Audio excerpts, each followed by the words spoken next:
تخيل معي عزيزي المشاهد أنك جالس في مقعدك الأمامي تشاهد سيارات الفورمولا 1 تنطلق بسرعة تتجاوز 300 كيلومتر في الساعة، وخلفها البحر الأبيض المتوسط، ثم تمشي بعد السباق لا إلى أي فندق بل إلى منتجع فاخر يشبه في تصميمه تصميم فنادق دبي أو نيويورك، وبعد الغداء تخرج لتلعب الجولف على أحد أفضل ملاعب العالم بينما تطل عليك جبال الأطلس في الأفق.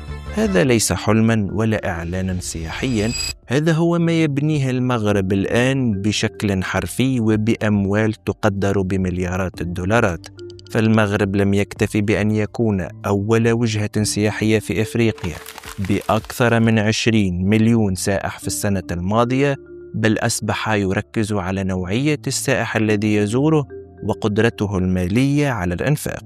والسؤال الذي يجب أن تطرحه على نفسك الآن هو: كيف تحولت المملكة المغربية التي كانت وجهة للسياحة الشعبية والرحلات الرخيصة إلى مشروع ضخم لاستقطاب أثرى أثرياء الكوكب؟ هذا بالضبط ما سنعرفه في هذه الحلقة. أنا حمدي القروي، برنامجكم عرب شو.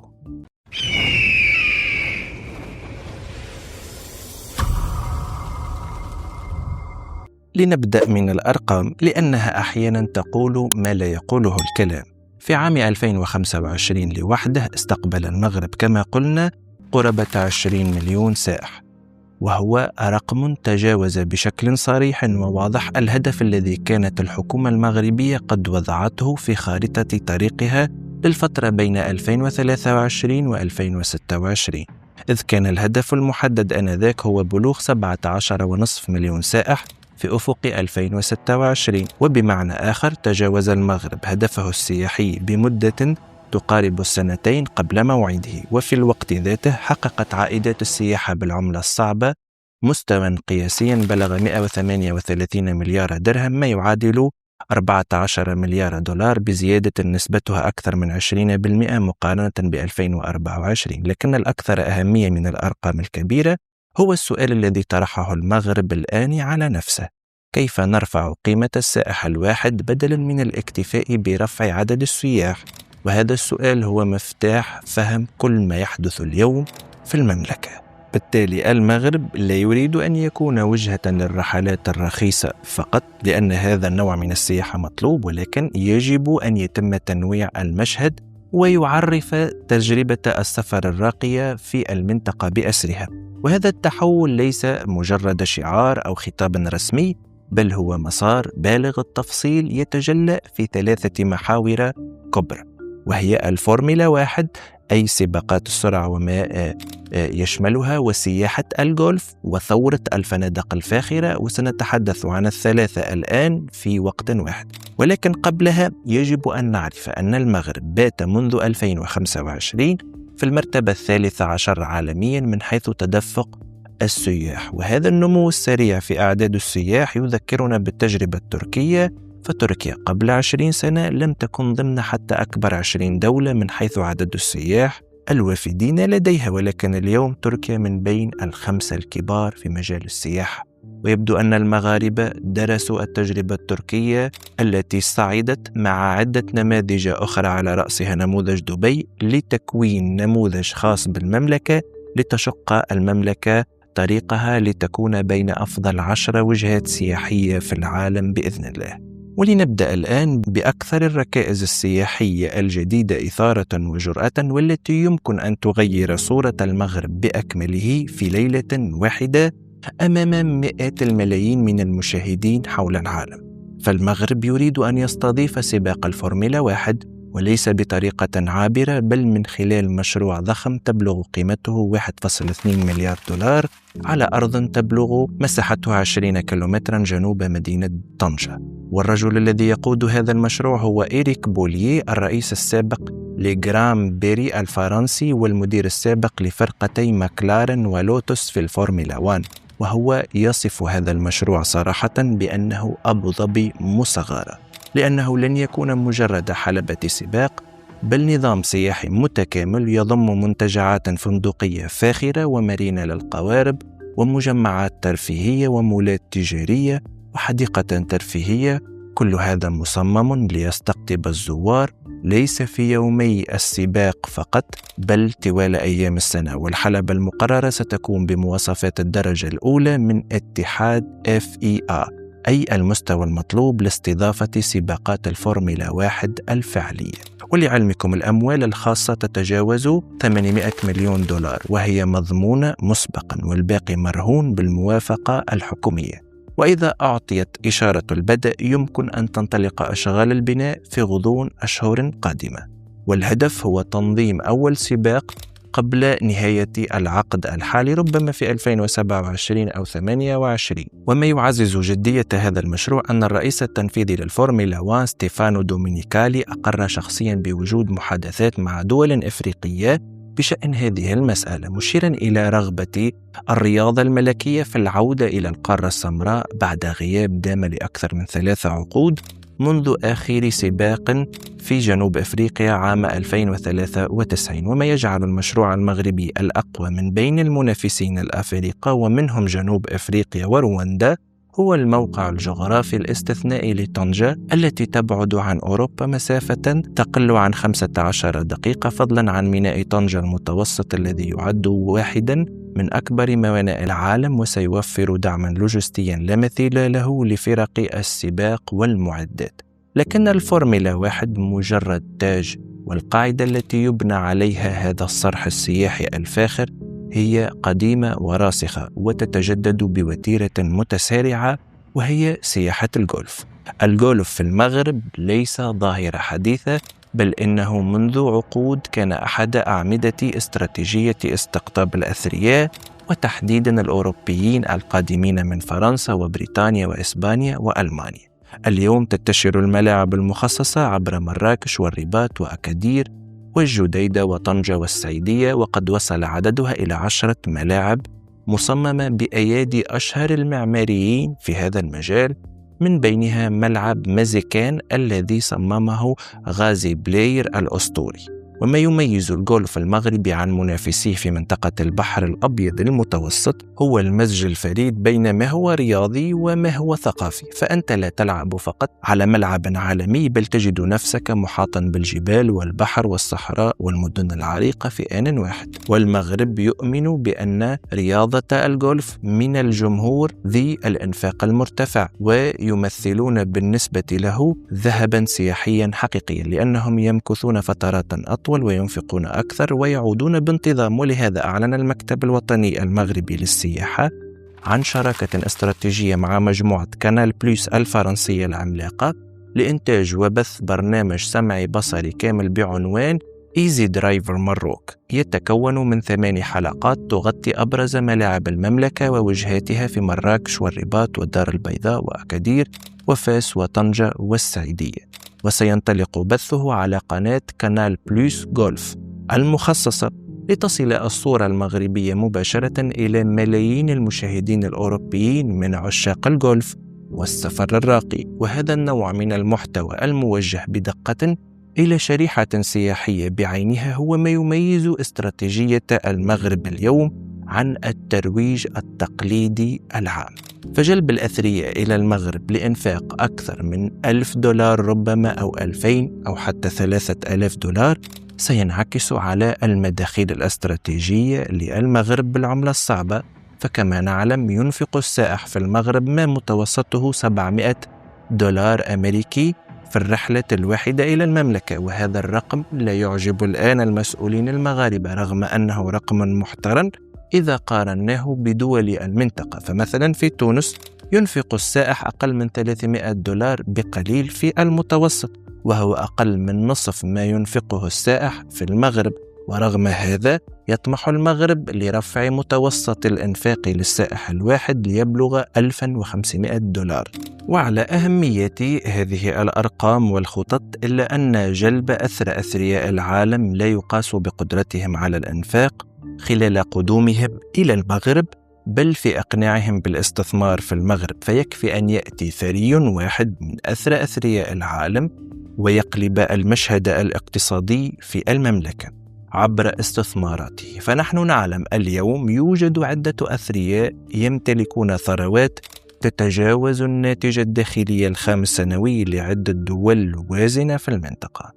لهذا قلنا في بداية الحلقة أن المغرب قد يمر إلى السرعة القصوى في النمو الاقتصادي خلال العقد القادم.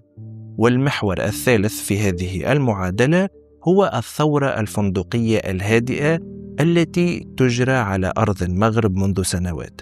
هنالك تقرير نشرته مجلة توريزم ريفيو نيوز كشف أن 53% من فنادق المغرب باتت مصنفة ضمن فئة 4 و5 نجوم، وهو رقم يعكس تحولا جذريا في خريطة الإقامة الفندقية بالمملكة. وقد أضيف في هذا الإطار أكثر من 43 ألف سرير جديد من مرافق فاخرة، لكن الأهم هو ما يبنى الآن وما هو قادم.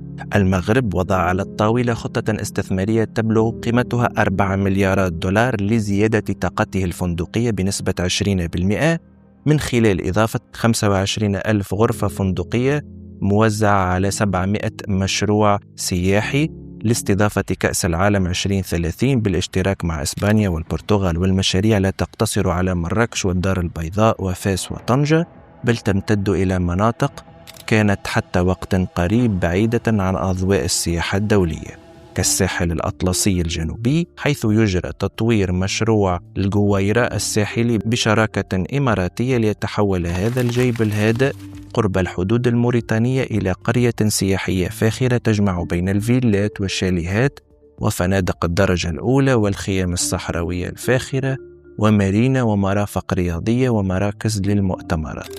وهذا المشروع جزء من تصور أوسع يربط بين الاستثمار الخليجي والطموح المغربي في استقطاب نوع مختلف من السياح، سياح يأتون لا لأن المكان رخيص بل لأنه استثنائي. وما يجعل المشهد أكثر ثراء هو السياق الجيوسياسي الذي يصب في مصلحة المغرب بطريقة غير مباشرة.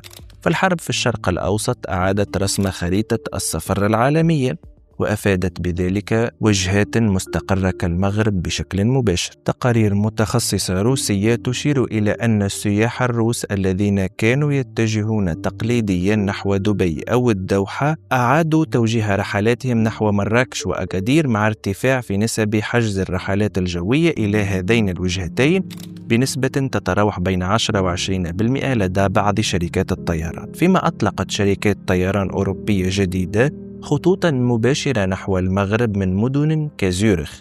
وهذا التحول ليس عرضا عابرا بل يعكس ما يصفه الخبراء بإعادة تموقع فعلي للمغرب داخل السوق السياحية العالمية، مدفوعة باتحاد عوامل نادرة وهي الأمان، الاستقرار، التنوع الجغرافي والثقافي الاستثنائي، والقرب الجغرافي من أوروبا، والطاقة الاستيعابية التي لم تصل بعد إلى مرحلة التشبع. ولا يغفل المغرب البعد الدبلوماسي والترويجي خارج نطاق الإعلام التقليدي. فاستضافة المغرب للمؤتمرات الدولية لجمعية منظمي الرحلات السياحية الأمريكية مثلا المسمى USTOA في مارس الماضي، وهو المؤتمر الذي نظم لأول مرة في تاريخه على القارة الأفريقية، يحمل رسالة واضحة لصانع السياحة العالميين: المغرب ليس وجهة هامشية بل هو المحطة المرجعية لإفريقيا بأسرها. 50 من كبار مسؤولي صناعة السياحة الأمريكية زاروا الدار البيضاء والرباط وفاس وطنجة وشفشاون ومراكش على مدى 10 أيام. وهذه الزيارات لا تترجم فقط إلى صور حسنة على الإنترنت بل إلى عقود وباقات سياحية ستقدم لآلاف المسافرين الأمريكيين. وعلى الصعيد ذاته أنفق المغرب خلال عام 2025 ما يتجاوز 3.5 مليون دولار على الترويج وجماعات الضغط في الولايات المتحدة الأمريكية، متصدرا دول المنطقة المغاربية بفارق كبير، وهو ما يعكس وعيا استراتيجيا عميقا بأن السوق الأمريكية تمثل رافدا أساسيا لسياحة الثروة التي يستهدفها المغرب. والتقديرات الدولية تؤكد هذا التوجه. فمنظمة السياحة العالمية التابعة للأمم المتحدة وصفت المغرب بأنه وجهة استثنائية للمسافرين في قطاع السياحة، مشيرة إلى أن قيمة الاستثمارات المتراكمة في البنية التحتية الفندقية بلغت 2.6 مليار دولار بين 2015 و 2024، فيما تبلغ الاستثمارات الأجنبية المباشرة في مختلف القطاعات معدلات سنوية تتجاوز 3.5 مليار دولار. وخلال السنة الماضية احتل المغرب المرتبة 13 عالميا في تصنيف منظمة السياحة الأممية، وهو رقم لم يكن يتوقع بلوغه في هذا التوقيت.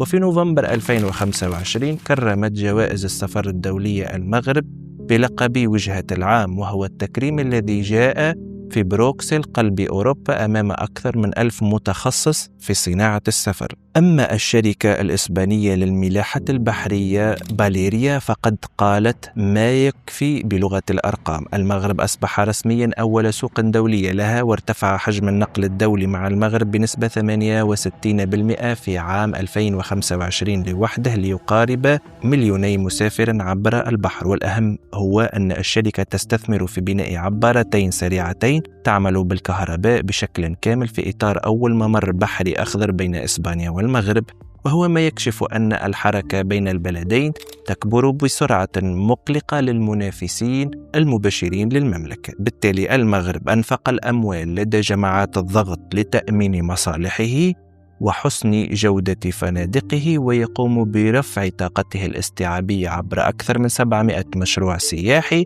وهو يقوم أيضا بالإشهار لدى القنوات الفضائية المتخصصة في رياضة الأثرياء مثل القناة الفرنسية كانال بلوس.